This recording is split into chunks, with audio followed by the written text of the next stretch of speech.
edge of the asteroid belt, and the last time we're through, I think, was around 200 BC, which means it's just past aphelion out here, and it's going to be back around 3400 AD, about 1400 years. We don't have to worry about it if I'm right. You will get arguments about these dates. Some people use textual interpretations. I use the date of the ending of the Ice Age, which I believe was caused by Nibiru passing through and lifting the tides. You can read about why I think that in the book. And I use the dating of the ice cores and the tree rings of science. I try to make my work as scientifically based as I can because I expect someday to be able to go toe-to-toe with those guys, and I want to be able to do it on their turf in their terms. Okay? So, next slide. All right.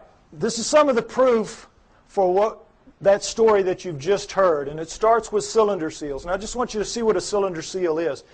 There are about 5,000 of these that we have. There with their printing press. It was just a thing they would roll out on the clay to leave little pictures like this. Now, when they had a story to tell, they told it in the tablets like you saw. But when they had an event that everybody would know the event, like I showed you that cartoon, and everybody here, we all knew in a very small space that was talking about millions of words and thousands of volumes about evolution. Am I right? We all knew. Well, they would all know this was the story of the time the gods or whoever gave the water to the water buffalo or whatever. The point is, notice the fine detail in the best of the cylinder seals, and then realize that these are basically 2 to 3 inches high. They're like big spools of thread.